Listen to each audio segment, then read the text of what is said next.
What's up, race showers? It is Wednesday, my favorite day of the week Is now. it?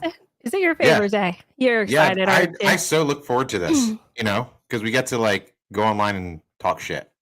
It's good. It's good for me. I wish it was an hour later. Like you're 6 o'clock. I'm 6 o'clock. You're 7 o'clock. So if it was at 7 my time, it would probably help me out. But it's all right. Oh I'm here boy, for here it. we go. I'm here You for just it. got you just got to move Eastern time because that's where all the racing happens anyway. That is a lie.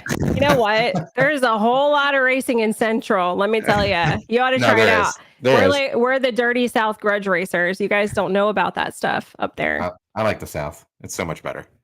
Weather's Yeah, better. it is. People are better. And let's face it, aren't you talking about moving south? Yeah, that is my 3 to 5 year plan. I'm getting out of here, and I need a I need a house with a nice shop and in the middle of nowhere.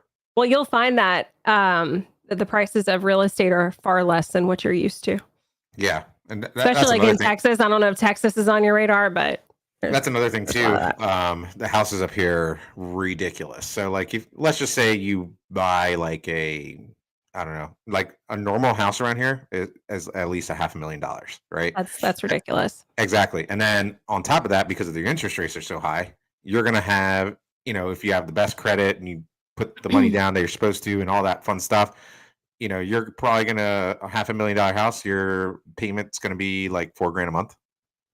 That's just unattainable for most people. Yeah.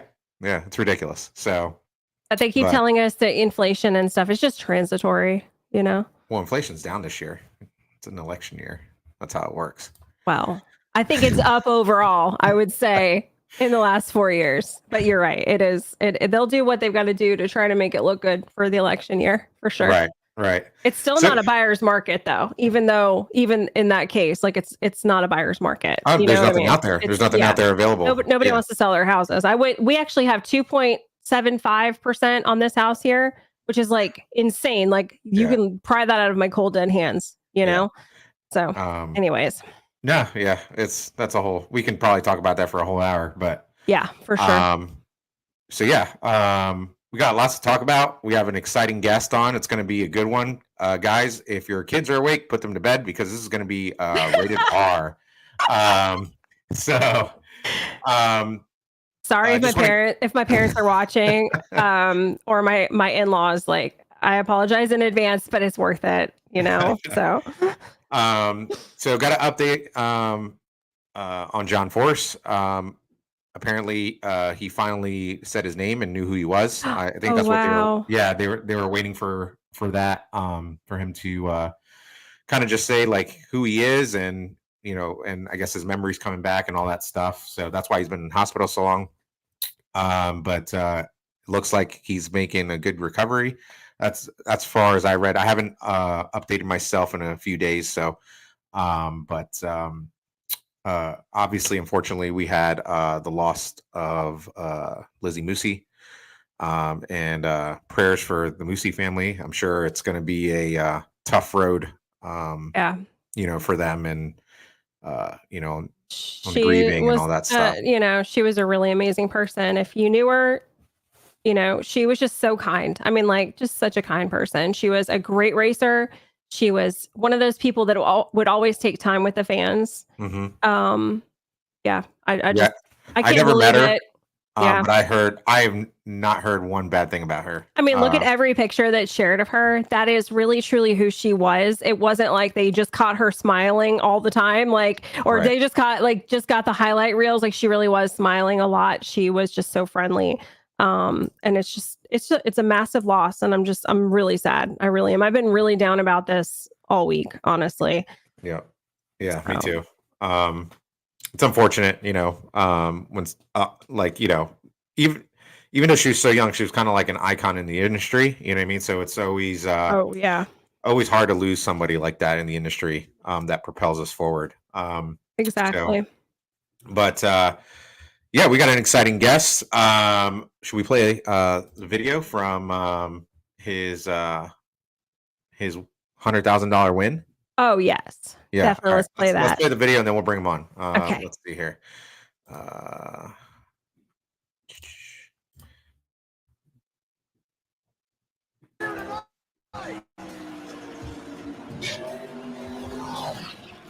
All right. Mike Murillo can win this race right here and leave with $90,000 in cash. But Bruder Brothers can take it all away from him. The best race of the season, and I don't know if I can watch.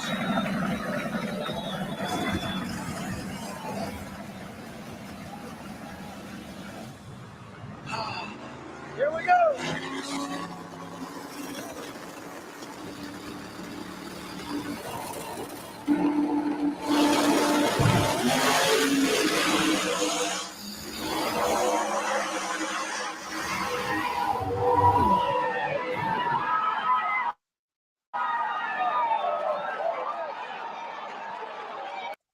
Damn.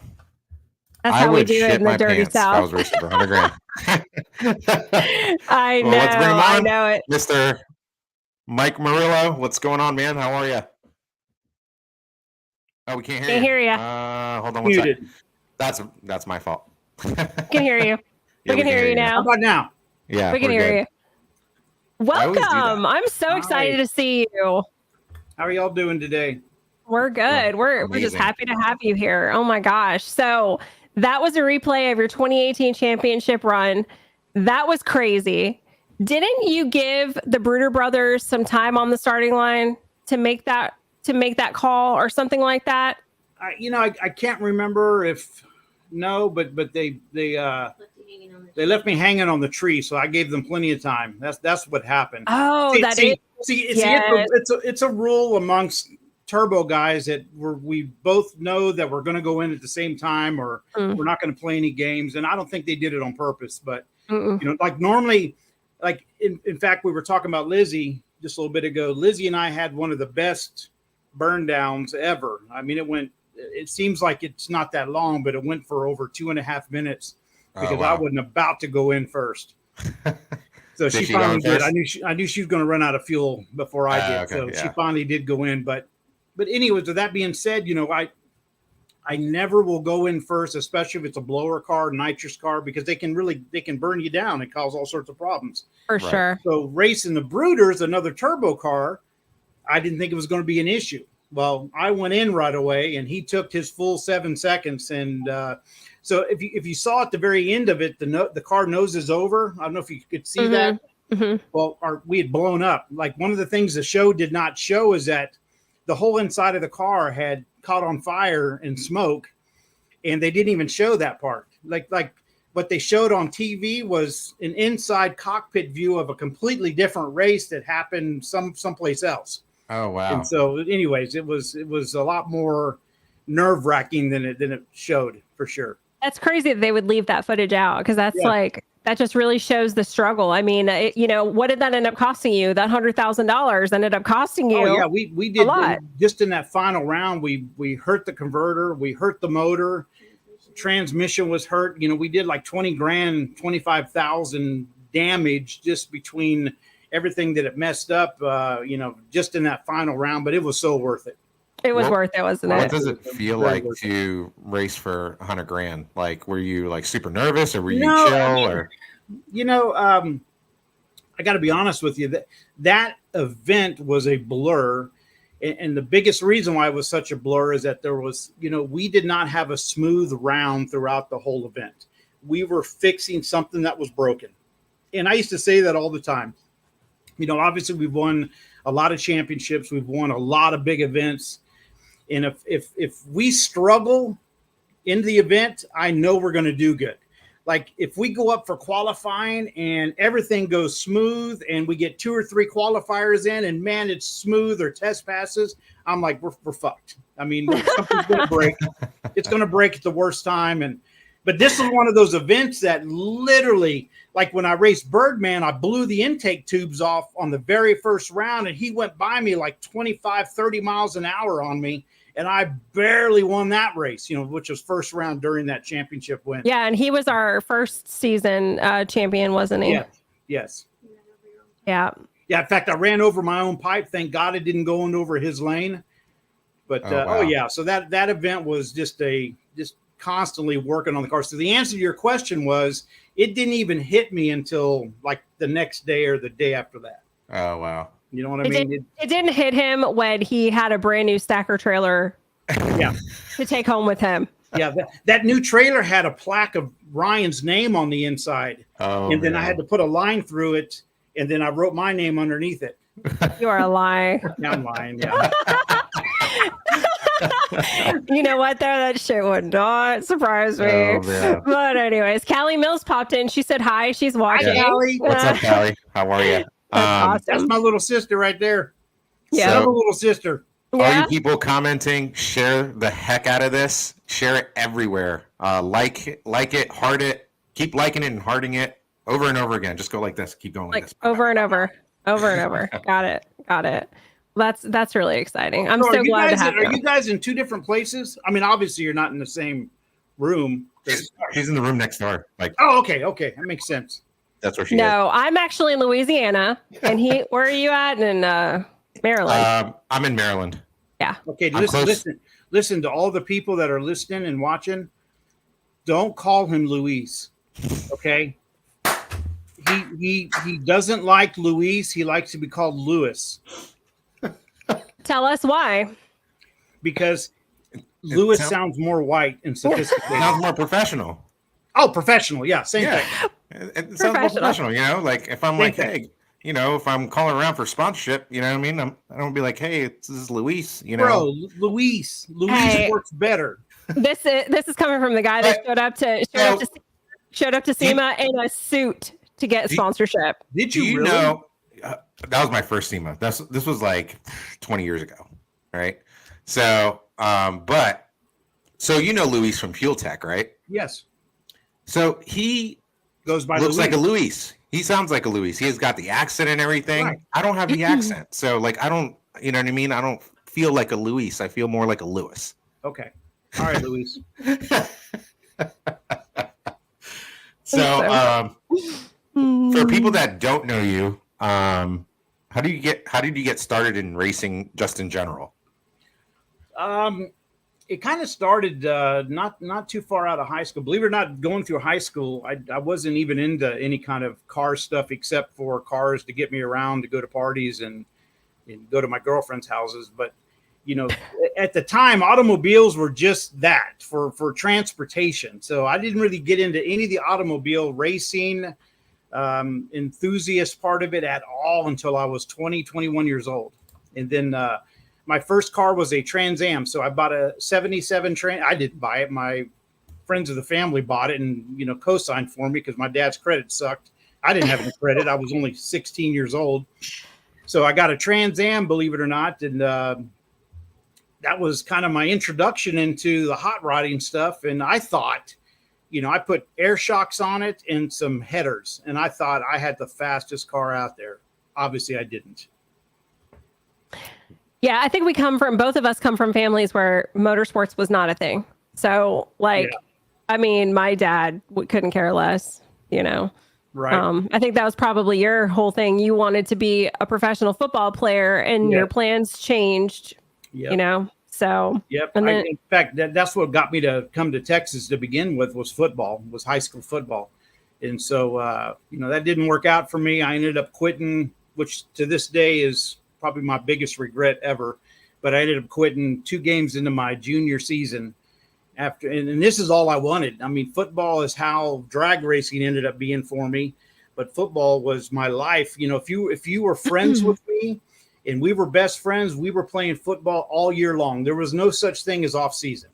You know what I mean? There was only off season as far as playing for the school. You know, we played football all year long. And so, you know, my dad was that little Mexican kid. I was telling you guys this early that my grandparents on my mom's side told my mom to stay away from, and she didn't. But, you know, they were in a military family and they were from San Antonio. And so that time my dad ended up in Ohio, which I think I forgot to mention that I was born and raised in Ohio, Dayton, Ohio. But, so anyway, so, you know, football was the biggest thing. Well, I got called for one of my uncles who's from San Antonio, and football's big here in San Antonio. Speaking of which, my youngest son, William, is starting high school football. That's coming awesome. up this next season. We are super excited about it. He's just as much into that as I was. In fact, he doesn't really even mess around with any of the racing stuff anymore. He hardly ever He'll come up to the shop, Alyssa, to play some basketball, but that's about it. I love that. He's so you know what though? It seems like things happen for a reason. And now you're going to be around for that. And you're not going to have to miss a lot of those types of things. You know, you had to miss a lot of events, you know, all the traveling with NPK and stuff. It's tough. You know, what position does he play? It is. I'm sorry? What position does he play? Well, he likes linebacker, outside linebacker, and, you know, possibly offensive end. He's got great hands. And so, you know, we'll just see. I mean, the biggest thing is we don't want him riding the bench. You know what I mean? Right. He's part of a team. You know, football and any kind of high school sport is good for the kids, but you know, we want him to take it serious and you know what I mean, just do the best that he can. Oh yeah, that's awesome. Well, you've definitely most kids only want to be outside and playing anything. Yeah, that's so awesome. true. Yeah. You know? Yeah, you know, I don't think William's ever just been like the kind of kid who's just been inside, you know, on his device. Like he doesn't seem like he's ever been that way. Well, he's going to summer camp right now with conditioning, and so he comes back with his little ass wore out. You know what I mean? so when he is home, he's on his PlayStation, or what, they don't even call it that anymore. What is it called? Yeah, PS5. Oh, so, okay. Yeah, he's got the baddie. Here comes my oldest, Michael. Oh, hello, What's Michael. Yeah, How good you looking doing? kid, isn't he? Oh yeah, he is for sure. I mean, following in your footsteps. You guys have a shop together. Yes, we do. Tell me We about do. that. So, you know, obviously racing NPK, I'm getting a lot of questions down here about NPK, but, you know, when we ran NPK, we raced full time. We started racing full time back in 2017. Yeah, 17. Yeah. So we still needed a shop, obviously, for working on the car in between rounds in between races and such. And so, you know, we had a shop just for that. And, Right. you know, so when we stopped last year with NPK, we turned that shop for just the race car into a shop. We got a dyno. I got my old dyno back. And so, you know, I get to work with my oldest every single day.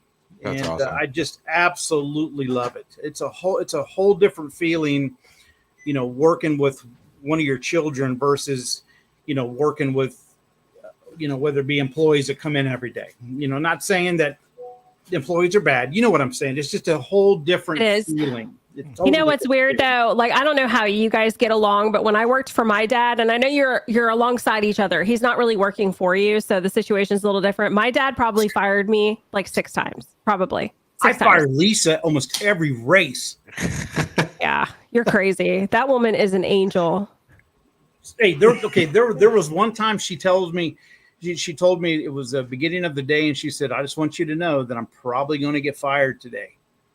How do you start your day like that? I She know. knows. You know what though? Because she keeps it real. She keeps it real. Oh man, what did she do? Did you fire her? Did I fire you that race? No. It was the one before you got fired, and probably the one after. I'm pretty sure Mike has fired me and Lisa probably on the same day. Oh man. Yeah. Dynamic Thank you, duo, Kevin. huh? So I was just noticing all the comments. Yeah, there's Yeah. a lot. From here. That's kind of cool. Yeah, so Yes. somebody asked, you're well known for Fox bodies. Have you ever raced older or new Mustang chassis body? So right now the answer is no on the older Mustang. So Fox body, that era was, you know, the first time I was into Mustangs and pretty much stayed in that area. But we are actually building a brand new S550 as we speak. And, you know, I started building it a couple years ago and got put on hold for obvious reasons. And but we are now working every day on it. It's up at HPT HPL area. We got Chad Wright doing the work on it, and we actually plan on having it at PRI this year. Where do you plan to put it? I don't know. I was thinking maybe the HPT booth. You're going to need to talk to me about that pretty soon because we have we're going to need to work that out. Our footprint is expanding for PRI, so we'll be able to accommodate a car. Okay. Yeah, I know. Oh yeah, you know, you're in the know. You're already in the know. Yeah. Mike runs all 3 of my brands. I'm extremely, extremely proud to say he runs APHIS, HPT, and HPL oil. So Hey, I'm part of the family a little bit. You are. you are. He's an APHIS racer. We're just waiting for his car to make its debut for this season. So. I might be racing my electric scooter instead. Oh yeah. What are you building? What'd you build? It's a 66 Chevy 2 tube chassis car, 275 car with a Hemi twin turbo setup. Nice. Yeah. It's beautiful. It's silver. It is absolutely gorgeous. Yeah, but he's a prep track racer. Yeah. He's I don't scared. really do the. I don't. No, it's not that I'm scared. It's just like I'm afraid of. Yeah, I mean, you can crash anytime, but I'm afraid to like wad my shit up. You know what I mean? And I can't repair it because I'm broke. That's right. Yeah, I get it, man. That's the only thing I'm afraid of. Like, Yeah. but So but yeah, I want you to tell us about the past 3 years. Like you've had a crazy past 3 years. Life has changed dramatically for you. You know, you almost died from COVID, so that was insane. You discovered you had lung cancer, and you know, there's been some major losses in your family also since in the last 3 years. Tell us about the last 3 years. Yeah, I mean, I don't even know where to start. I mean, probably Lisa says COVID. So Yeah. I mean, obviously the COVID epidemic affected everybody, and you know, you just don't know how bad it's going to get until it gets there. But so yeah, I got COVID, and Lisa had it also, and so we're both at the house trying to, you know, push through it. And William had it. Thank God it didn't hurt any of our kids bad. But I inevitably had to go to the hospital. And long story short, I was only the single survivor on the whole floor. Everybody that was there. And I didn't realize I was the only survivor up until just a few years ago. And I forget where I was, but this lady came up to me and she started crying and she hugged me and she goes, "You don't remember me, but I was one of your nurses when you had COVID." And I didn't recognize her, obviously, because she had a mask on the whole time. right. And she proceeded to tell me that I was the only one that survived. And I knew people were dying on the floor that I was on. I just didn't know that it was as bad as it was, you know, because when I left, when I finally did leave, there was a person that was right next to me that was still alive, but he ended up passing away as well. And so that was really tough. But That is. so then we move forward. You know, I forget how much time went in between that, but I was just feeling like crap ever since COVID. And I kept saying that it was COVID. You know what I mean? A year later. Yeah. So a little over a year later, just feeling like shit, man. I was heavy. We're living the rock star. And I don't mean rock star as in it's really cool. I mean rock star as in traveling and eating at bad times and, you know, just doing whatever you can to get through the next event. And, you know, literally it's a life of like being a carny. You know what I mean? Like being in a circus. Yep. And so, you know, when you live that life, you know, you're just living 1 hour, one day at a time. And so I just felt like crap. And we had stopped into the Mills house because we would often do that. If we were going through that area, that was kind of our home away from home. And so we stopped into the Mills house and I was coughing a bit, you know, and I'm not a spitter, you know what I mean? So I don't spit all the time. But I remember I was congested and I spit and something caught my eye. And when I looked down in the gravel, it was a lot of blood. And I'm like, Oh wow. what the fuck, you know? So I spit again and it was a little bit less, but you know, that one wasn't coughed up from my lungs. So this kept working. And a little bit later I felt it again and I spit again. And I was like, oh my God, it was not a lot of blood, but a lot of blood in the, you know, the spit itself. And so I was like, uh-oh. So I think I went and told Lisa and she told me to suck it up with being a baby. No, I think one thing that Lisa thought, because, you know, we would talk and you were still kind of really struggling with the COVID stuff, is she thought it was long COVID. And that's what everyone just assumed that was kind of, you know, that was what they told everyone. Right. So you just kind of chalk it up to being long COVID. Yep. And it wasn't at all long COVID. Yeah. So basically we continued on, got ready for the race, and we were going to Houston. Houston was the next race. And so we went to the Houston race, and then we had scheduled, It felt horrible in Houston, man. You were telling everybody you thought you had COVID. Yeah, I was telling everybody I thought I had COVID. Remember that? I think I Yep. haven't told you. I think I might have COVID Mhm. again. You're like, oh, really? You know. Yeah. Lisa said, quit telling people that. Anyways, so Right next to him. yeah, and I would always say it right after I got through hugging them. Hey, how you doing? Good to see you. Man, I Hey, feel think bad. I got COVID. Nobody wants to hear that shit. So anyway, so I get through the race and we go back to San Antonio. We finally have a weekend break and we go back to San Antonio and we had a month off. Okay. And so anyways, go back to San Antonio and we just go to a emergency room, not emergency room, but a emergency clinic. And they take x-rays and what have you. And I could tell by the way that she was acting like there was a problem. You know what I mean? Like I knew something was wrong. And then she said my heart was enlarged. And so I knew I had a big heart. I've always had a big heart, but in a bad way this time. Mhm. So they said, yeah, you need to go see your doctor. And so we did. I made an appointment and got in. Thank God we were able to get in right away. And they said I had a bunch of fluid around my lungs. I'm sorry, around my heart. So basically we went in there and they checked everything out. They did scans and they needed to do an echogram, and they decided they had to do a, what's it called? MRI. No, we're past the MRI part. They got to cut me. Basically got to cut me and relieve all the pressure on the heart. Pericardial window. Yeah. Yeah. And so they, Oh, 16 ounces? 16 ounces of fluid was around my heart. oh my gosh. So realistically, what saved me, because you know how we all are, especially, you know, when you're racing, you know, you're not going to take time to stop. My heart had swollen up enough that it was rubbing on my lung. Or Wow. vice versa. My lung was rubbing on the heart. And so They were that trying to meet. caused- They were trying to meet. you Yeah. know? So that caused an irritation in my lung, which was causing me to spit the blood up. Wow. You know what I So you mean? wouldn't have So- known otherwise. You probably wouldn't have known Yeah, if I anything. wouldn't have been Okay. spitting up the blood, I would have just kept trucking through feeling like crap. You know Yeah. what I mean? And so then that's when the diagnosis came, and it wasn't good. It was stage 4 lung cancer, which means it had metastasized to my spine. It was in my lymph nodes.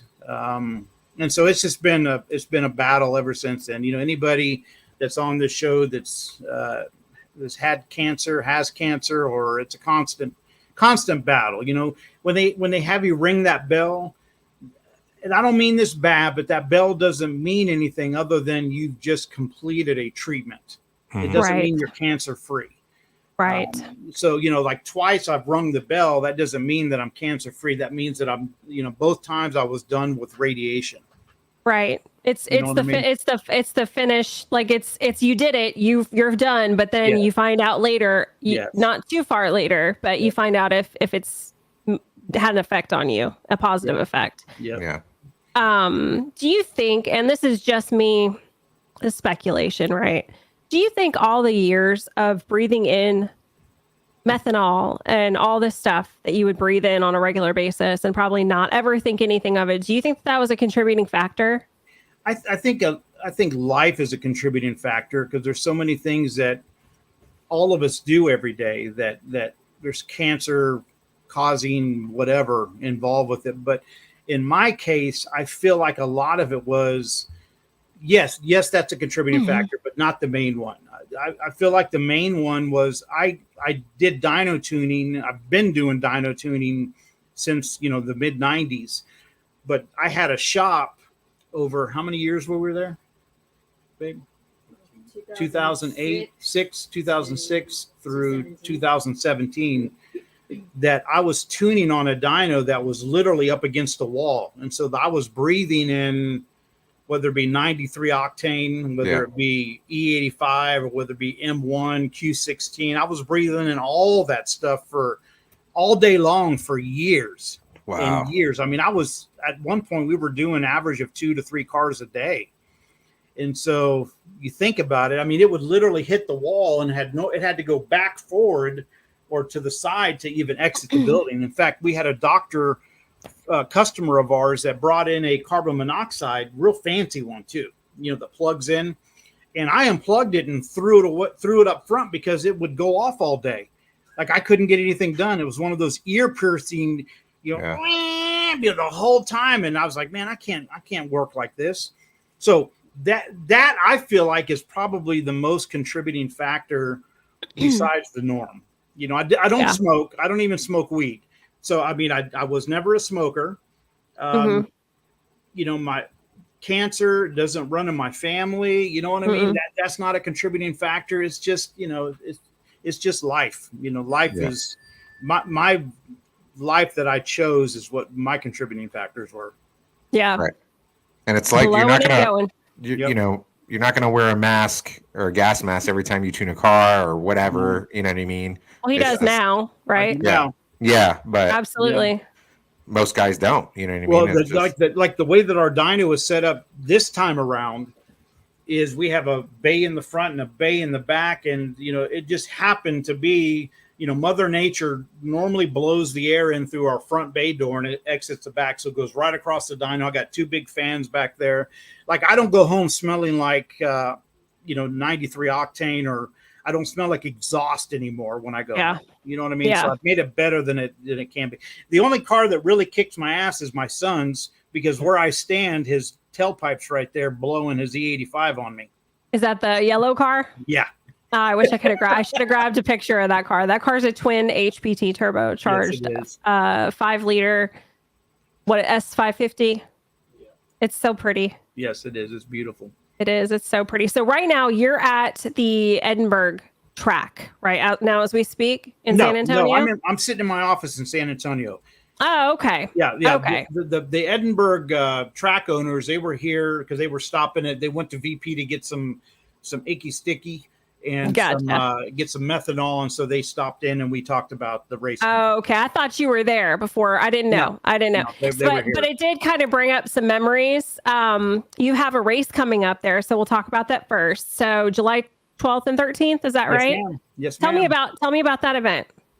So the people from the Edinburg track, they got a hold of me and they wanted to do a benefit race. And I kind of have a hard time with that because I'm not a hat in hand benefit race type person. So I call it a big party. We're going to have a big party. We have how many classes? 13 classes.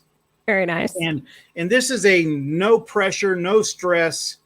We've created the classes to where guys can enter in probably 1 or 2 different classes and just have a good time. It's going to be a prep race. It's not a drag rail prep, but it's not a no prep. I call it a bracket racing prep, if that makes sense. Makes sense. You know what I mean? Yeah. On a scale of 1 to 10 is probably about a 6 to a 7 as far as like the slick prep stuff, Yes. Yeah. Yes, correct. So we're super excited about it. We got a lot of good people that are coming that are contributing to be a part of it. And, we're super, super excited about it. So what is the benefit for? So it's supposed to be for obviously cancer related stuff. But one thing that is not being said about it is the Albert, the guy that runs the track, he's got cancer also. Oh my goodness. Oh, what does he have? Yeah. What kind of cancer does he have? What this is blood cancer, right? You know what Like it's called? leukemia? No, it's not leukemia. Thanks for asking. I don't know. Oh, that's all right. You'll find out after this. Yeah, I'll know right. Yeah, you'll find out after this. Wow, that's crazy. That's just crazy. It's like cancer is really touching a lot of people, and I think it's just like our age group too. Like we're getting older. Well, I mean, it's cancer is just becoming more rampant. Well, I mean, they're poisoning us. Years. They're poisoning us with the food. Like, it's impossible to eat right. And even our environment, just like Mike said, like the things that were around, you know what I mean? And no the doubt. food and, it's sad. My brother travels abroad. He's in the medical field and he was explaining to me that the foods we eat here in the United States, that 95% of the stuff that we consume here is not even legal in Europe. Right. Yep. And I did not know that. Yep. I had no idea. Our foods and candies, the junk food that we have here, that when it goes to the UK or whatever, it goes with warning labels all over it. It literally says, don't feed this to your children. Like whatever, a box of Skittles or something like that. That's what it'll have on it. But since you're working on this Edinburg thing, I wanted to talk about the wreck you had there. So give me the scoop on that, because it's got a crazy story attached to it. So years ago, I got into the street outlaw no prep thing back in late 2013, and it's kind of funny. The only reason I got involved with it was I was helping Murder Nova and Big Chief convert from nitrous stuff to turbo stuff, and so I was just more of information. And we started hanging out and having a good time. We were going up there, and my car was never even supposed to be on the show. That was never. I never thought it was even a possibility. Because of all the sponsors that we had and all the decals that were all over the car, and that was back when OG Street Outlaw really started, and so it ended up blossoming into something that here we are today. So I don't know how many years later, but basically what I was going to tell you is when we got into that Street Outlaws, that's when we started doing the no prep stuff, started to get big. And so this is back in 2015, and we were going to have a race down in Edinburg, and it was going to be, what kind of race was it? DSMP? It was something else, wasn't it? Before DSMP. Anyways, a regular event. So I went down there to test illegally. And that it wasn't even illegal. It was just where nobody else was able to test. The track was closed. There was no EMS, no fire department, no nothing. And then karma happened. It was at night. I left the starting line, and it was like it was in slow motion. I mean, the track was the worst possible conditions. And I lost it and hit the guardrail and flipped over the guardrail 3 times. And thank God it landed on all 4 tires. But I remember thinking, man, they got to me quick because they had my door open already for me to get out. And so I got out and then realized there was nobody standing there. The door was gone. Oh, sweet. Oh man. So anyway, so that was we had a big wreck down there. The biggest wreck I've ever had was literally down in Edinburg, Texas, which is where the race is. Oh, yeah. So maybe you should just keep it parked. Keep LaFonda, keep LaFonda parked. Just make her look good. So that was a very damaging race, or that was a damaging wreck, but she came back. How many times have you wrecked LaFonda? So that was our biggest wreck. I had some other meetings with the wall that were no big deal. My fire was not considered an accident. So really just that believe it or not, out of all the times and all the events we've won and been a part of, I have not had any major catastrophes except for that one. I have a crazy question. I have like one of those dingbat questions. I'm good with that sometimes. Dingbat. So it's a weird question, but just let her go with it, Luis. Yeah. Luis, God dang it, Luis. If you had to put a number on how many passes LaFonda has on her, what would that number be? Are we like 10? Can we take 10? A poll? Hold on. We'll take a poll. So, guys in the comments, I don't know. How many passes do you think Mike has on LaFonda? I would say 10,000. We'll see who gets the closest. You don't think so? 10,000. The reason I don't say that is so we just came off of a year to where we tested the most we have ever tested in my career, right? Uh-huh. And I want to say that we had less than 200 passes in just that year. So do the math. That was the most we've ever tested, right? So I want to say that I was probably only at 100 passes or so a year when we were not so active.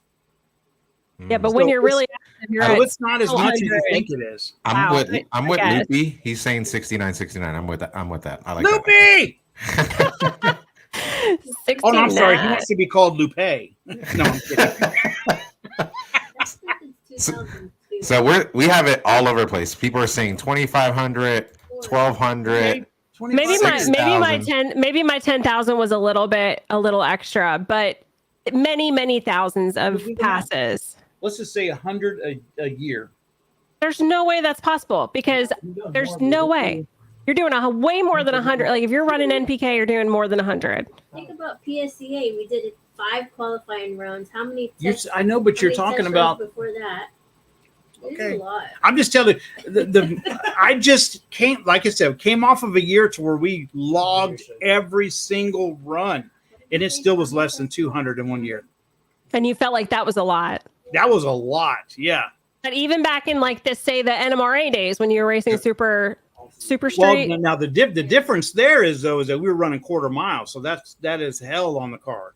Yeah, for But sure. still, every NMRA event, I was 6, 7, 8. You get 3 qualifiers, 4 or 5 rounds. So yeah, probably I would say average 7 to 8 per event. And back then NMRA, there's only Once or twice a like we month. won the championship 2 years in a row with NMRA and NMCA. So we ran 2 different sanctions, and neither one of them had over 8 events of the year. So we'll say 15. We'll say average 15 events a year. So you're saying on average maybe 100 passes That's what I a season? think. That's And what so I how, think. and how long have you been racing her? So that car has been around. I've had the car since 2002. So that's So street racing, I mean, 22 years. Appearances, yeah. So it's around 2,200 passes. I just feel like that's low. so I want to say we're probably closer to between street and everything else. I want to say probably about 3,000. Okay, I know 3,000 I know passes. you would think it'd be 10,000, but it's not. It really does. It feels like it would be 10,000. It feels like Yeah. that, So my question for you, just to follow up to that, is at what point Somebody else. do you think that race car chassis are no longer sound? Like, how many passes is a race car good for? You know what Well, I'm saying? I mean, You have to there's- get certified every. well, you got to get get certified chassis every 2 certified. years. So, but Yeah, you slip in the it chassis certification. It by a just couple also $100 bucks. depends on depends on what metal you're using. Because there's some cars that are built with really thin chrome moly Mhm. stuff that because they're trying to keep the weight out of it. A perfect example is Dwayne Mills just bought a car and it was a very, very lightweight car, but it's not good. It's not good at all. The real lightweight cars don't last as long. Our car is not lightweight. Right. Yeah, she's got a big booty. She got a big booty. She's a heavyweight. My sister-in-law chimed in. She asked how soon before we start seeing electric cars race. I hope never, because I am not on that. I mean, there's some out there now. It's Um, they are doing Yeah. it, but oh no. I mean, It's coming. it's amazing how fast they are already, but there's no sound to them. It's like fucking boring. You know, I what know. I That mean? is So so. That's motorsports, drag racing, whatever. That is a sensory overload. That's for people who love that, just the sound, the excitement, the rumble. I mean, there's the smells. Like there's Yep. what are you gonna smell some burning electronics? Like that really does it for me. Yep. Yeah. so Yeah. Go ahead. no. So I think I have a picture of the new car here. Is it right here? So- That's That's LaFonda. That's LaFonda. Oh, that's La Fonda. Yep, that's right now. Okay. So did you fire her up today like you planned to do? Nope, not yet. As soon as we get done here, Oh, okay. so I Oh, got to build 2 programs. I got to build one program using 2 different ones because we haven't run the car since 2022, and Fuel Tech's had I don't know how many updates on their stuff, and so not only that, but we just got through running a Hemi in it, and since the fire, we had a bunch of new sensors and different stuff that was put on the car. So I got to combine the Hemi program with the big block Ford stuff. So we still got to do that. Yeah. I just got a Hemi, and I'm sorry. yeah, I heard we're gonna go through a lot of maintenance. Well, you know what? Yes, but it just depends on how hard you want to push it. Right. I heard RPMs is like the determining factor, like how hard you spin those things. You know. Well, what I mean? it's really when you're trying to put 62 pounds of boost on Mhm. on a set of rods, within a second and a half, that's when they tend to not be happy either. Yeah. I feel like you have to be like, I feel like the Hemi game is such a money game. Like, It I is. feel like you have to have Well, so much money. MPK is such a money game. And I mean, I've gotten some questions about MPK, and I'm just going to be honest. NPK is the elite of the elite. I mean, it's a, if you look at the top cars that are competing there now, I mean, it's a whole different view than it was, back in season 1, season 2, season 3, season 4. Like $500,000 cars, easily. Oh yeah. I mean, we had one racer that spent $1.28 million last year. Holy shit. And he was very specific. Wow. He said 1.3, and then he said, I'm exaggerating. It was 1.28. Can you say who that was? No, I'd rather not. Got it. No problem. You know I had to ask. I mean, Clay asked me not to say anything, so Oh, I didn't say his last name. I don't know how. I gotta say, I love your wife so much. I don't know how she puts up with you. she's shaking her head. She's literally right here, and Because she's here, you know what the shaking thing her is? head at me the One whole thing time. that, like, you know, we Mike and I have done races together back in 2018, 2017, 2018. We put on some awesome races. Lisa, Mike, Scott, Yep. Chad. Man, those were some good times. Are you going to talk about the WWLD? Oh yeah, I'm gonna say that. So you know, Mike and I are very similar in our personalities, and Lisa, it's like she doubles the pleasure and doubles the fun when she's got us together because Wait, hold on. Doubles the pleasure and doubles the fun. I want to join in on this group, please. It's not that fun. Oh, okay, not like that. No. It's like she loves it, but then you know, I know we make her crazy. So we have this thing, and it's like sometimes Mike and I will be texting and like we'll be talking about something that we're gonna do, and then Mike is very much like me. I want to just do it. Like it's you know, ask for permission or ask for forgiveness later. Do it and ask for, you know, and it's like, no, don't do that. WWLD, you know, like WWJD, like what would Lisa do? And we know what she would do. She would totally hit the brakes. You know the movie Step Brothers, Lewis? Yeah. Okay, remember when they're building the bunk beds? Of course. Okay, that's us. That's Alyssa and I, the building the bunk beds. Uh-huh. Yeah. Oh, okay. And then, you know, so she has to deal with that. And it's So it's like, hard. It's like you know, build the bunk beds and then you have so much room for activities. So much room for activity. And it makes so much sense. But then she's like, but what about, you know, what about the fact that you don't have screws holding the bed together? You know what I mean? Yeah. Like that's, you know, that's She's a huge Debbie Downer at times. You know, No, takes our fun and just whacks the feet right off of it. Just a negative Nancy. she's not. She is not. She's not. You've had some questions about coming back to NPK. That's not in your future. That's not really something you know, that we have to. Okay, I didn't get finished. So sorry about that. No, it's okay. So basically, NPK is heading somewhere that I just don't think that there's a place for us.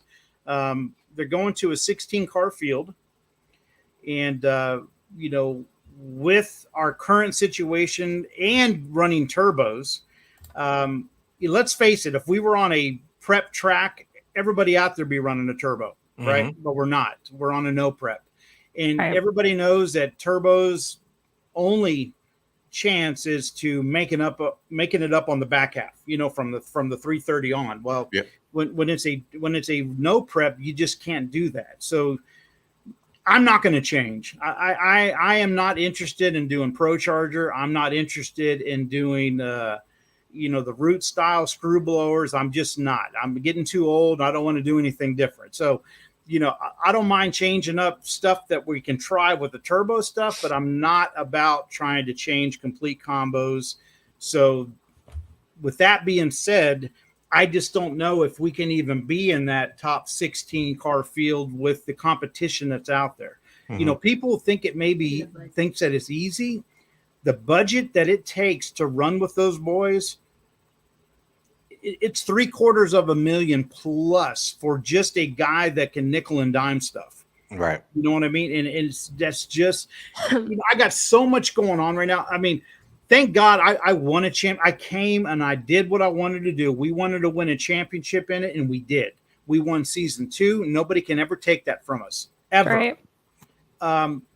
You know, we've won 16 championships from NMRA, NMCA, Fun Ford Weekend, Clash of the Titans. You know, we've won big races. We won PSCA twice. We won the Outlaw 10.5 on that twice. I mean, we have pretty much done well, you know, whether it be sportsman racing or professional. I feel like we've done everything we've wanted to do. I just can't compete at that level any longer, nor do I have it in me physically or financially to continue to try and then just kill ourselves. Do you think it's dying because it's getting so expensive? Absolutely. I mean, absolutely. I mean, you've seen this come and go with a lot of different things. And I'm not even saying that it's dying. What it's doing, it's going to another level. You understand what I mean? Yeah, this isn't about it dying. This is just about it going to another level that I just don't belong. Does that make sense? Yeah. I mean, the future looks bright for it. I mean, it truly does. If you look at what, the Dana White deal, they're supposed to be doing a 16-car field no prep and 16-car field pro mod. Now, I don't know how they're going to do that as far as the no prep goes. So, it's interesting. Let's just put it this way. I don't know if I'm going to belong, if that makes sense. We have to kind of keep letting it unfold and see where they are. Right. But I'm grateful for the opportunity that we have had to this point. I just, I have a son going into high school. I've missed all my other kids' things throughout the years from racing. I've got a lot of making up to do with my family. I mean, let's be honest. I don't know if with this cancer thing, I mean, look at Lizzie. She lasted a year. Yeah.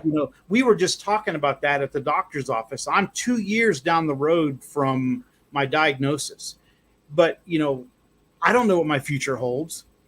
Nobody knows what our future holds. And I don't have room and I don't have time for regrets anymore. You know what I mean? Right. I can't, I definitely can't do that to our youngest son. I mean, dad has to be there for his football. You know what I mean? That's awesome. Sure. Every single one of our vacations since Lisa and I've been together since 2001 have been around a race. Yep. You understand what I'm saying? And I'm not even bullshitting you. Right. I can count on one hand how many vacations that we went on. It's probably like 2 or 3 throughout the years that didn't have anything to do with racing, that didn't have something to do with, well, we're going to be over in Bowling Green at the time, so why don't we go over to, you know what I mean? There's only been a couple times that may have been down to the coast, but I mean, everything has surrounded racing, and that's what, and she knew what she was getting when she signed up for it. You know what I mean? But, again, William and football, man, dad's got to be in that stadium. I can't be on a track somewhere across the nation and watch it, via phone or live feed. I'm just not going to do that. I can't do that. You've given him a really great childhood, though. I don't want you to ever think for 1 second you haven't given him incredible experiences. Homeschooling him, letting him come along with you guys. I mean, the experience is nobody's. But here's the deal. Also, Alyssa, is that he can drag race for the rest of his fucking life. Right. You understand? Yep. Drag racing, because we're never going to get out of it. I mean, we are drag racers to the core, and we got a family that's all about it, but he can only play high school football one time. Right. That's right. 3-4 year period. That's it. That's you true. know what I mean? Yeah. That's a good way to put it. He can race. He can start. He cannot drive a single thing from now until he's 18 or 19, but then he can fucking wheel a race car for the rest of his life. Yep. That's right. But he can't play football for the rest of his life. He can't do track. He can't do basketball or whatever he wants to do. Right. You know what I mean? He's got a short window of opportunity to do that right now, and I'm not going to take that from him. I just can't.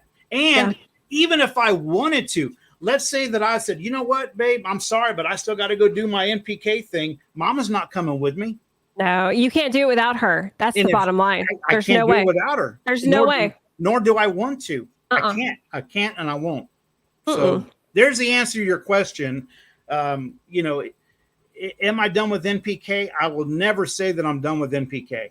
I'm not going to say I'm done with NPK. I just don't know how it fits in my crazy world right now.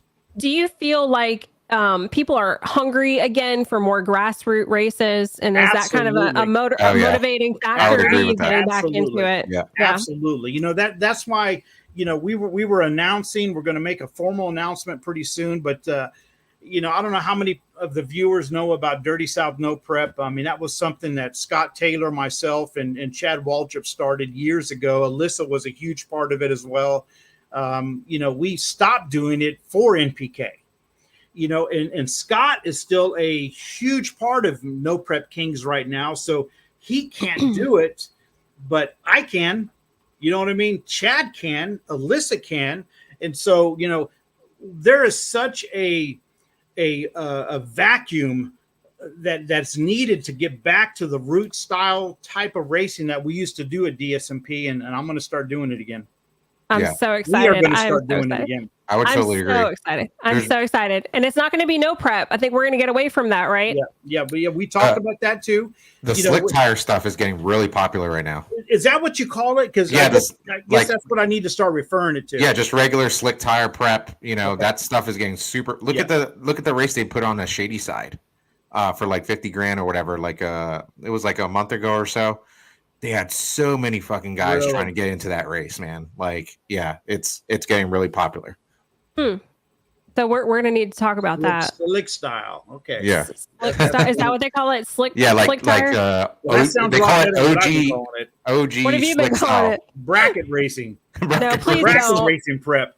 We're not going to call it that. We're not actually going to use the B word. Okay. Yeah. Let's All not right, use so, it. so good. I'm glad. Now I know what to call it. Slick style. But yes, we talked about making it a slick style racing because one of the things that once again that we are interested in doing is we want to go to the tracks that I call them mom and pop tracks. Like Edinburg. Edinburg is a mom and pop track. That's where we're going next weekend. Gulfport, mom and pop track. Yeah. Evadale, a perfect mom and pop. Killcare. Killcare is, from what I consider, that's my home track now because San Antonio is not even here anymore. That track's gone. But we're going to go to the mom and pop tracks, and we want there's this needs to be about your racers that are there in town. You know what I mean? This doesn't have to be a street outlaw style. The big names are coming in. Man, I don't even want to do that anymore. Mm-hmm. You know what I mean? Remember we used to put everybody on the flyers, and it would be like really, before all of it got crazy, right? It was like it was so hard to connect with, and like Birdman and any of those big names, Boosted GT and stuff like it was out of the realm of possibility. Right. So we use that as such a huge draw for our flyers for Dirty South No Prep. Yeah. So we're gonna take a different approach, I think, this time. We're gonna have to amp it up. We're gonna have. I just think you have so many guys that want to race. They want to race for big pots. They want to race, in front of live streams or YouTube media channels, and they just want to be a part of the show. You know what I mean? And another thing, I don't know if you know this, Lewis, but DSMP was the first and only at the time no prep event that became a points championship. Okay. And that came from my background when I was doing NMCA, NMRA, Fun Forward Weekend, all that stuff that we did for so many years.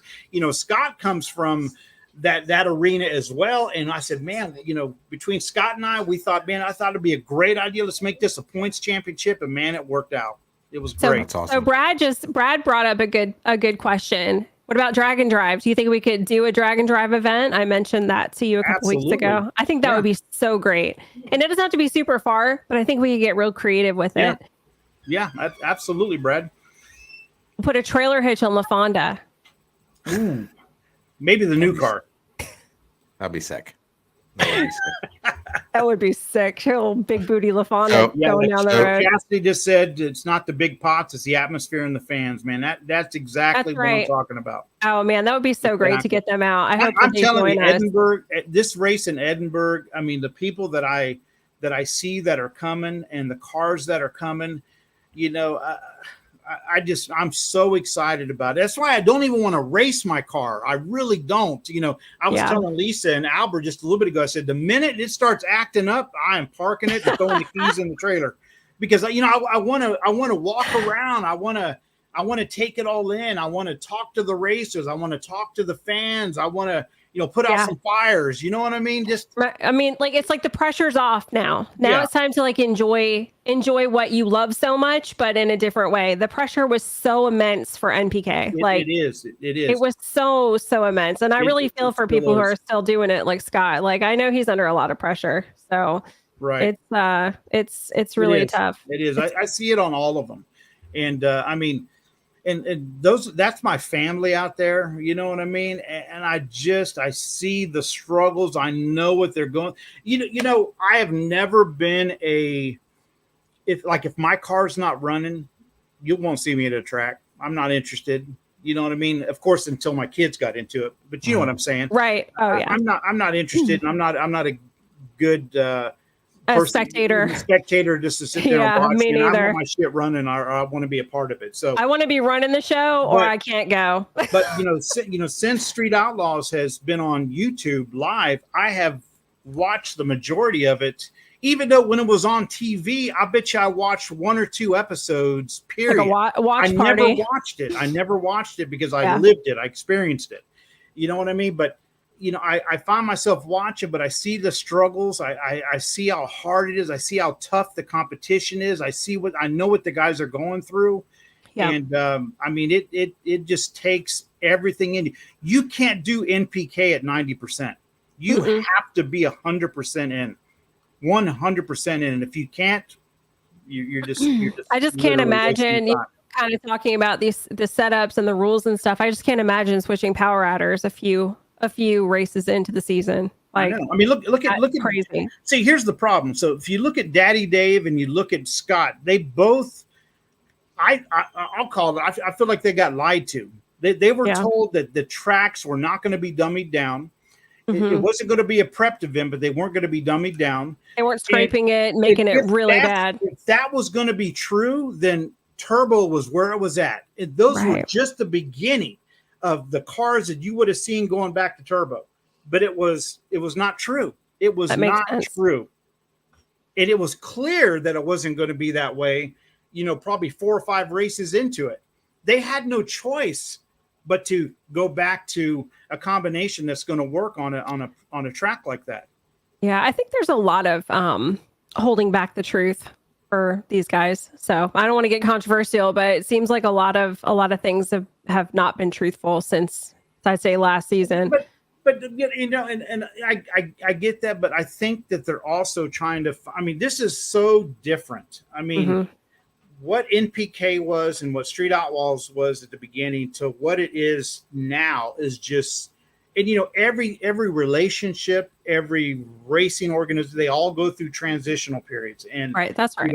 It is moving in a direction that even they're trying to figure out where it's going to. You know what I mean? So I the hell am not trying to bash it or to talk bad about it or say that my heart's not there, but my heart isn't there. It's just not anymore. I just can't.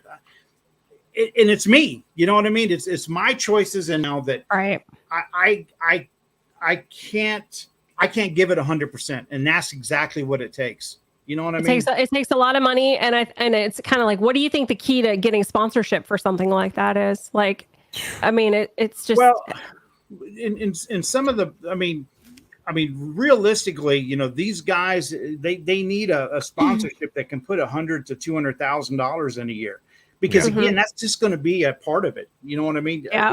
If you don't have a main sponsor that can help with at least a couple $100,000, you're still not going to be in that top 10. You just can't financially. You can't do it. You just can't do it. And that's a little drop in the bucket, 100, 200,000 compared to what you're spending. They should be able to. Yep. I mean, the exposure, whether they once had it or they're going to have it coming up in the future, especially with pay-per-view or whatever they're doing, I'm not sure how that's all going to go. But, there should be enough.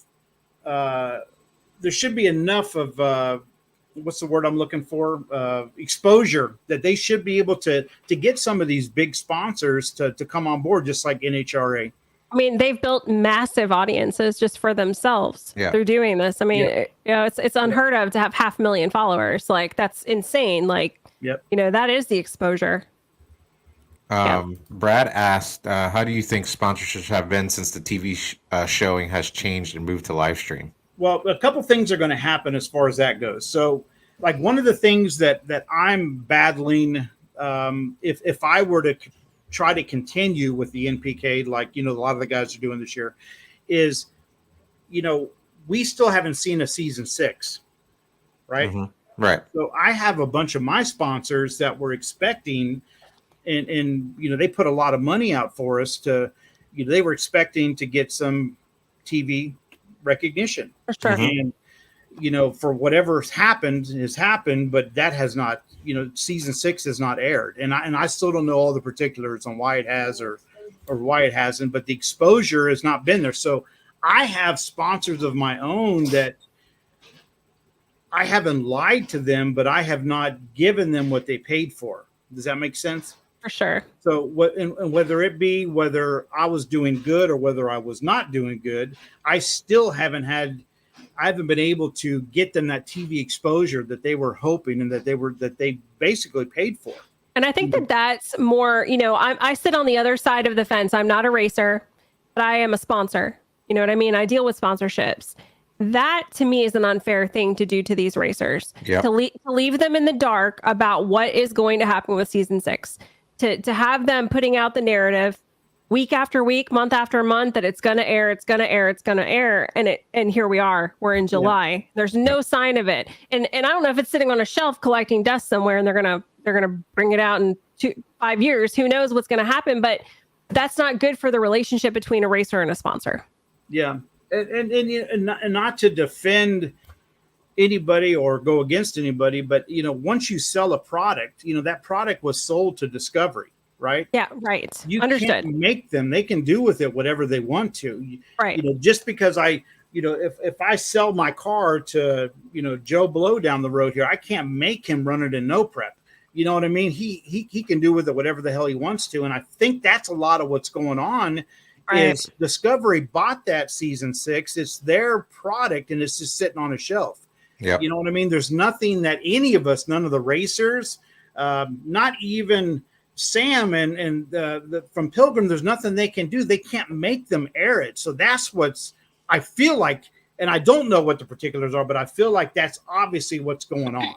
Yeah, I mean? It's a lot of speculation, but truly, those types of things can be resolved, and everyone could get a better feeling about it if a statement is made, an official statement that says, hey, this is where we're at. This is the situation. And I think that's better for everyone's sponsors and the relationships with the racers, and have some sort of explanation. You know what I mean? Instead of just like leaving everyone in the dark. That's just my position on it. I'm big on just being transparent, just tell the truth, and the truth will set you free. Whatever that is, I'm sure it's something that's out of their control. You know what I mean? Yeah, it is. But so what are your big plans for 2025 with the car, with the new car, with La Fonda?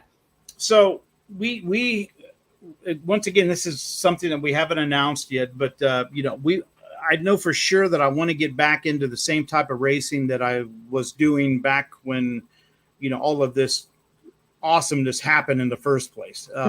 2012, was the last year we ran an NMRA, and we also ran NMCA. And, I was Ford specific. Now I got to tell you something. When I went to Hemi this last year, and I went to Hemi, the ends justify the means, right? So I went to Hemi so that I could compete at the level that I needed to compete, and it just did not work out for us. We just, no matter what we tried, no matter what we did, it just did not work out for us. With that being said, I want to go back to my Ford roots. You know what I mean? And I'm not, man. A lot of people think I'm just a Ford guy. I'm not, man. I'm a hot rod guy. I like Chevys. I like Fords. I don't really like Mopars. Sorry, Mike. I love you. But anyways, you know what I'm saying? Like, I just, there's room for everybody and all of it. With that being said, I think we're going to go coyote racing. In fact, I'm 95% sure that we're going to go coyote racing next year. That's exciting. It is. I mean, I see the popularity of that. And it's a great platform. The platform of what's going on with the coyote stuff. I see it blowing up just like, the Fox body stuff blew up years ago. For sure. Plus, that's what my son is into that. We can do it together. You know what I mean? And that also affects, what I'm going to do with what my sons want to do. You know what I mean? My son is all about the coyote stuff, and I feel like we can make 4,000 horsepower with it, and I want to go out there and I want to set some records with it. I think that Michael and you doing a drag and drive event in that yellow car would be so cool. Drag week, you know what I mean? Like, Yeah. would be so cool. That would be like the ultimate experience, I think, father-son experience. But like I said, we're not going to get out of racing. That is just in our blood. That's what we do. We have a shop. That's we build cars. We we tune cars. So with that, knowing that we're never going to get out of that, I just want to get back to less stress, have some fun, try to focus on my health, try to be around for a little bit longer. It's almost impossible for somebody that's in my situation to have any longevity with the kind of on the road program that you got to have, running big stuff like the NPK stuff. For sure. Well, I'm so proud of you. You've done so much. You are the people's champ as far as I'm concerned. Thank you. You're our hero. You're our hero. Going back to NPK, Yes, is there who's your number one person that you just vibe with, like another racer, like who's your dude or girl, and then who I guess rubs you the wrong way? Oh boy. Which one do you want first? Oh God, Lisa. The one you get along with first. Oh man. What? She's shaking her head over here. I knew it. Well, I mean, how about I just tell you who I'm closest with? Yeah. That I consider like brothers. Obviously, Scott Taylor, Birdman. Mm-hmm. Boosted GT and I are very close. Those are my three biggest, closest family that I consider. Dominator and I are very close. As far as the ones that rub me the wrong way are the ones that are just so anti my personality. Just the obnoxious, shit talking, just craziness. That's just not me. I just, I just don't vibe like that. Gotcha. People who make ugly posts about other people on social media. Yeah, you can interject to whatever driver that may fit that description. I do it. I don't have the energy. Okay. Drop the mic. I'm handling 3 brands. I got 2 kids. I got a husband, and I am not about that drama. That is such a time suck. It is unbelievable the amount of freaking drama that can come out of some of these people. Yeah. It is insane. Yeah. And just pick up the phone. If you have a problem with somebody, pick up the phone, make a call. Why does it have to be a big Facebook blowout? It's just. Well, I mean, you got to understand a lot of the drivers. I'm acting like I'm not part of that, but a lot of the times and one of the things that I feel like kind of took me out of the popularity that they were expecting was the fact that I didn't want to be like that. I didn't want to be the problems and the drama that's just not how I'm wired. I mean, you know what I mean? If that makes sense. You get along with everybody. Like you get along with everybody for the most part. And we have a very similar personalities. You just avoid the people that you don't get along with. But it's not stirring up drama and wanting to create problems and have conflict with people. That doesn't work. Yeah. What are you showing me? Sarah. Oh, sorry.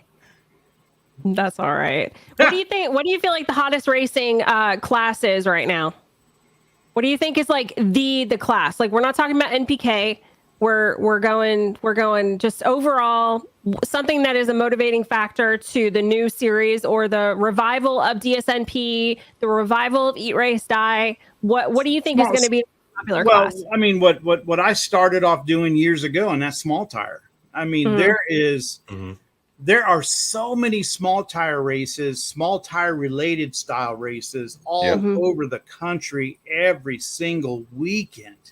There's a new class that we also are running at the race in Edinburg this next weekend. It's called, and I learned about it because I asked some questions and I learned it from Chris Varney and Zach, but it's called 530 Little Gangster. And it's basically a class because there's a lot of small tire guys that want to get out there and run, but they can't run mid fours. And so there's a 530 index class that fits perfect for those guys that can that want to run, that want to compete, that may not be a mid 4-second car. But obviously, the small tires where it's at. But my absolute love, and I've only just kind of dipped my toes into it. But it's Pro Mod. That's still my favorite class to this day. I feel like that's right now. Yeah, I feel like that's my favorite too. I feel like that is my favorite. It still costs a lot to run that though. It's still a very expensive program to run. Yep. I would love to, before I'm gone, I would love to run a full season of Pro Mod on a prep track and just let it fucking hang. Just be a hired driver. Is that what Lisa said? Let it fucking hang. We gotta get him a hired driver spot. He knows all kinds of guys. Lewis knows all kinds of guys that are hired drivers. You could be you could be his publicist / designer. Yeah. I could go still some sponsorship. I could be the sponsorship guy. Yeah. So he has a marketing company. So I think that we'll partner up on some things. But who knows? Get him in the Pro Mod, and we just go wreck shit, you know what I mean, every track. We don't want to wreck shit. No, I meant an analogy, not an analogy. I forget the word, but I think Mike's frozen now. Oh, he must have lost reception or something. Uh-oh. Maybe he'll come back. Yeah. So 530 little gangster. That'll be interesting. 530s. What do you think about that? 530s, ET wise? Yeah. For I guess I'm assuming a small tire. That was a small tire class. Yeah. Is that a popular class? Or is that something that you guys do up there? The slick prep 28 stuff is getting really popular. I talked to you about it yesterday. Yeah. I'm thinking about building another car for 2025, because I have my main car, but that car costs a lot of money to run. You know what I mean? So sometimes it's more fun to just do something a little cheaper and just beat the shit out of it. You know what I mean? For sure. Yeah. That deal that we were talking about yesterday, we're gonna have to go back to the drawing board, I think. Because if you're gonna get it in PRI, you gotta figure out whose booth that's gonna go in. Yeah. You're gonna have to get some sponsors. You're gonna have to spend some money. I saw your post. I don't know if you're gonna find a car for under 25 grand. So I'm not necessarily trying to find a complete car, just something that as a good starter. Do you have an engine to put into it already? No. But I want to do an LS setup. There's a reason why I want to do an LS setup. I can't really talk a lot about it. It has to do with another sponsor of mine. Very cool. Not a competitor of yours or anything. But we're going to do something really, really cool, possibly, but they just need to get it approved by the powers that be. So something new, something brand new. Something new, yeah. Something brand new, and we're going to film it at PRI, hopefully. So does it have to be at PRI? Oh, hey, Michael. Sorry, my computer died. Oh, that's okay. That's all right. We were just talking about that. We were talking about that 530 little gangster class. I think that would be pretty cool. Yeah. I might build a new car for that. The fast stuff is fun, but it costs a lot of money. Right. And I'd rather just get in a car and beat the shit out of it, and Hey, you know what I forgot? And what? I'm in so trouble, and I feel like my co-pilot should have nudged me. You know who my favorite family? Oh, did it die again? Oh, he is a hot mess. Oh wait, he's back. Hold on. Is he back? Hold on. There we go. Okay. My favorite family of all is the Mills. Oh yeah. God, you guys are so close. Yes. That's our second home. You did say that though. We are. Yeah, remember? I knew that. Yes, I know. They're a wonderful family, and Callie is an amazing racer, and I just want to see her do well and get the acknowledgement that she deserves for doing so well because she is an amazing racer. Yep. I'm a fan of hers for sure. I'm a Big Daddy Mills and Callie Mills fan, big time. Yeah.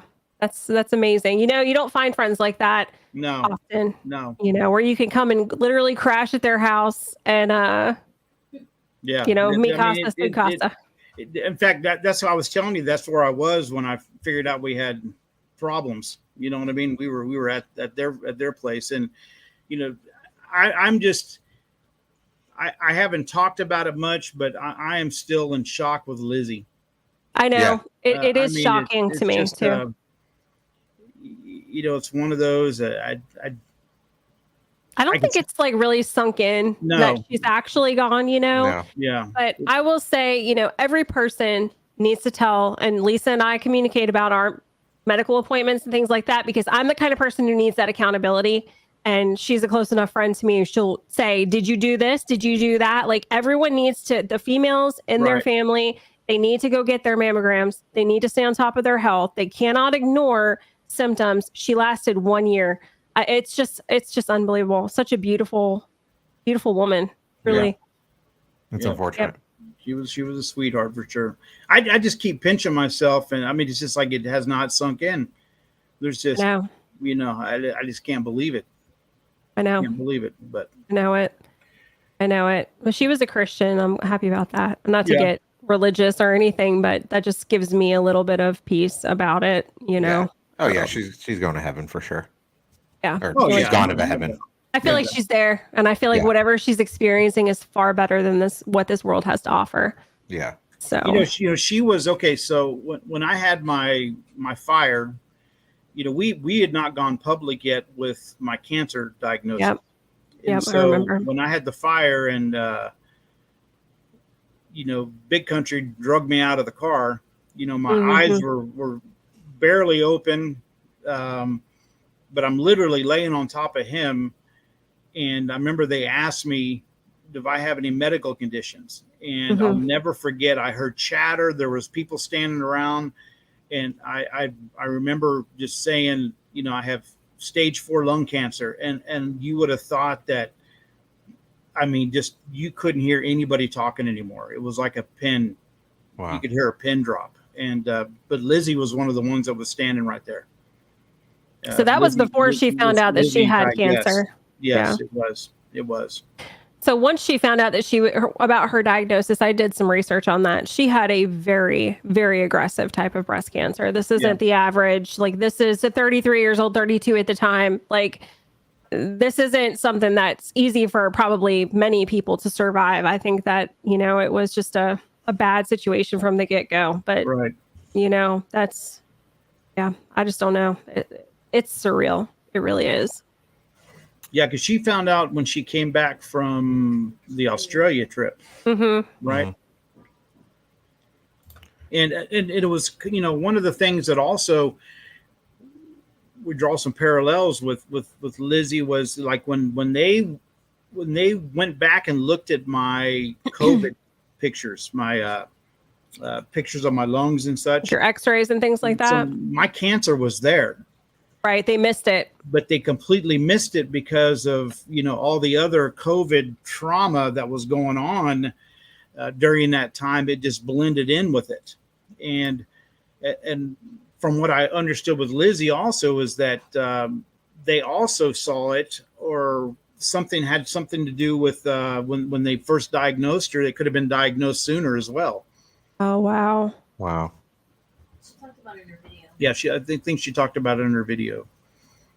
But yeah, some of that was hard for me to watch. I'm going to be honest, because like I have this fear of leaving my kids prematurely and them being small, you know, and it's like, it's just, it could happen, you know, it could happen to anybody. No, I mean, again, not to be Debbie Downer here, but, you know, my very first wife, I lost, you know, the mother of my 2 oldest daughters. She died at 35 years old from breast cancer.